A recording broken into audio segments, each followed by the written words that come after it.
والسلام على جد الحسن والحسين اما بعد اعوذ باللہ من الشیطان الرجیم بسم اللہ الرحمن الرحیم۔ انتہائی ذی وقار علماء کرام، محتشم دوستوں، بزرگوں، بھائیوں، برادری مکرم، خطیب اسلام، وکیل ناموس صحابہ اکرام، اہل بیت اعظام، حضرت مولانا محمد قاسم صاحب دامت برکاتہ العالیہ کے حکم پر آج اس نکاح کی تقریب میں آپ حضرات کی زیارت کا موقع مل رہا ہے۔ آپ کی جتنے حضرات کھڑے ہیں آپ بھی بیٹھ جائیں، ایک کرسی پا کر بیٹھ جائیں۔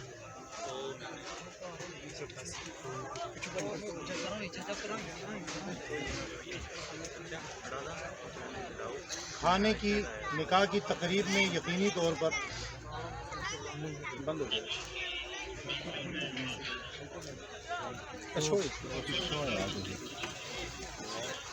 ایک مرتبہ سارے احباب محبت کے ساتھ درود پاک پڑھ لیں۔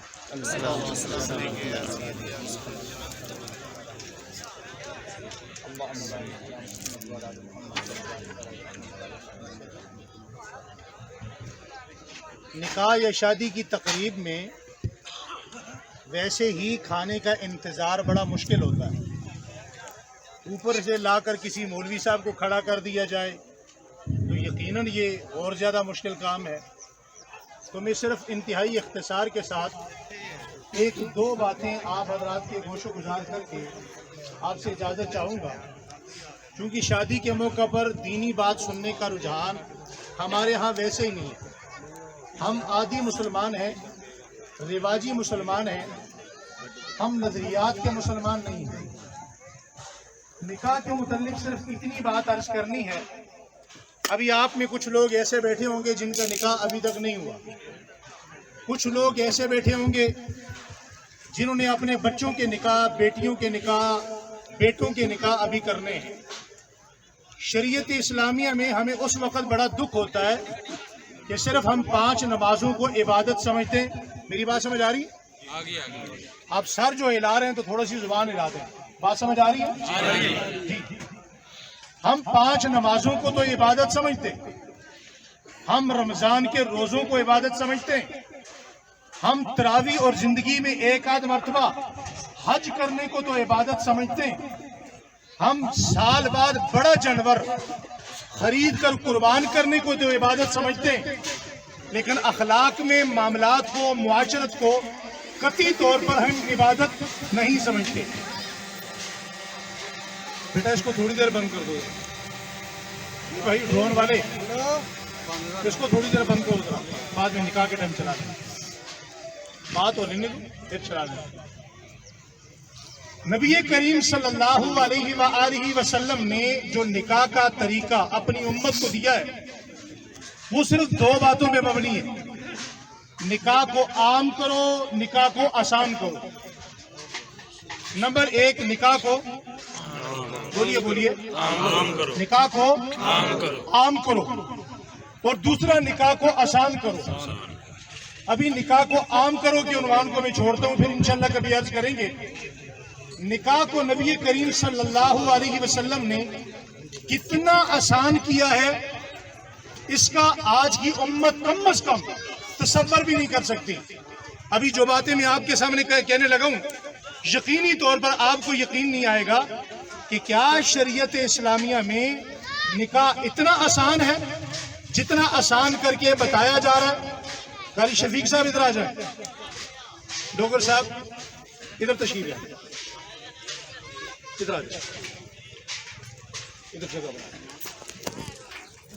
مولانا انتظار صاحب آپ بھی آ جائیں۔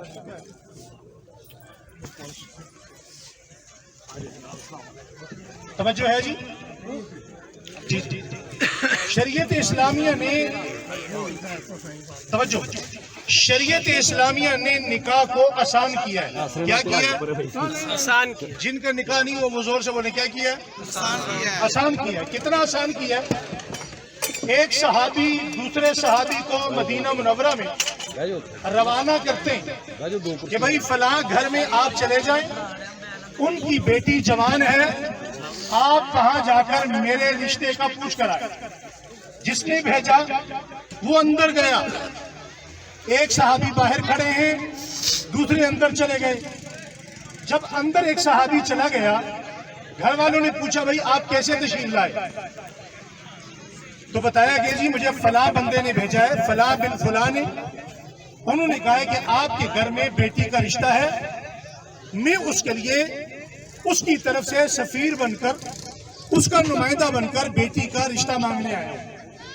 انہوں نے کہا جناب آپ کو بیٹی کا رشتہ دیں گے، اس کو بیٹی کا رشتہ نہیں دیں گے جس کی طرف سے آپ آئیں۔ اب انہوں نے وہی گواہ بلائے، تھوڑی دیر میں نکاح ہوا۔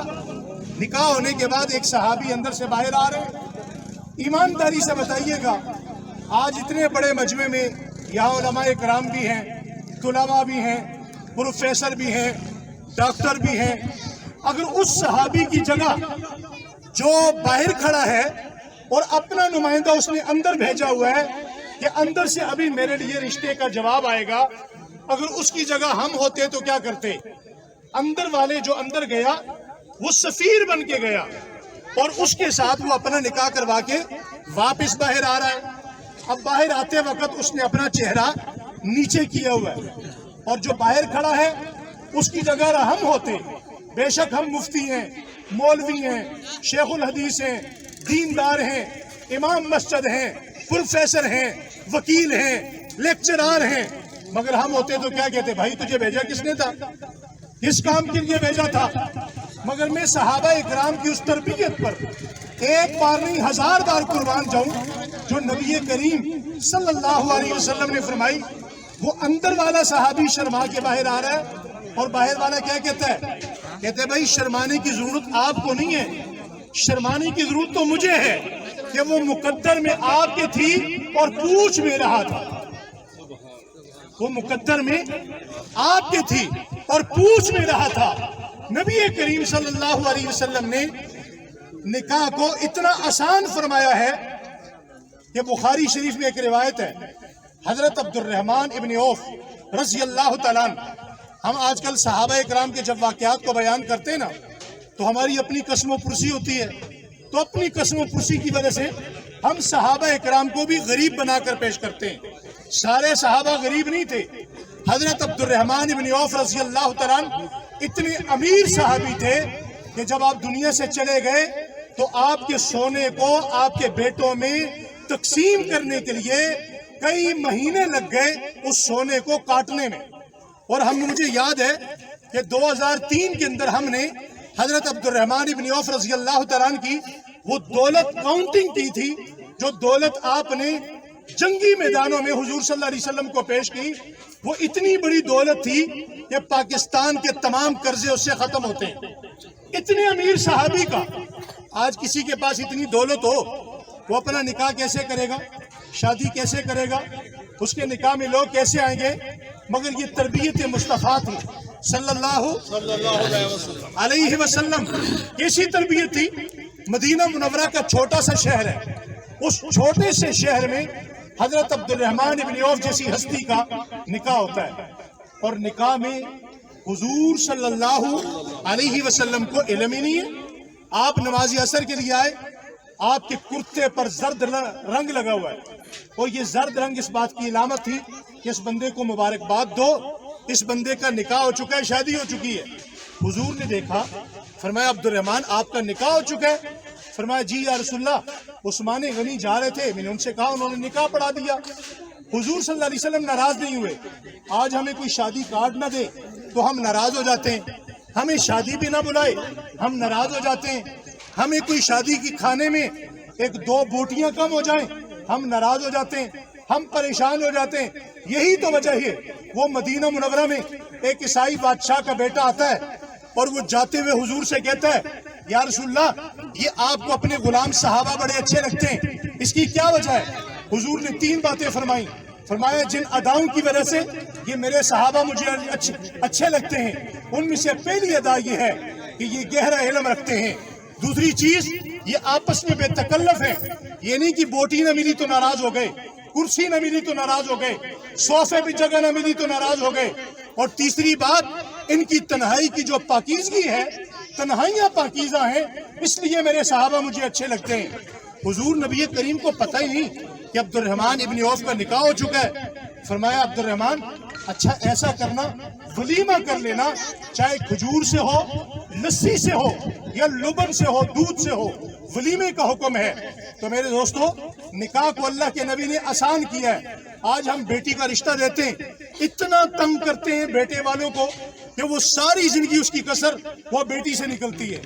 اور اگر بیٹے کا رشتہ ہو جائے تو اس کو ہم کیا کہتے ہیں؟ بہو. کیا کہتے ہیں جی؟ بہو. بولیے بھائی. یہ بہو کا لفظ ہندوانہ رسموں سے, ہندوانہ کلچر سے نکلا ہے, ورنہ آنے والی بیٹے کے گھر میں جو بیٹی آتی ہے اسے بیٹی ہی کہا گیا ہے, بہو. بولیے بہو. ہمارے گھروں کا ماحول ٹھیک کیوں نہیں ہے؟ اس لیے کہ ہم اپنے گھر میں آنے والی کو کیا کہتے ہیں؟ اپنے گھر سے جو جاتی ہے اسے کہتے ہیں بیٹی. یہ میری بیٹی ہے.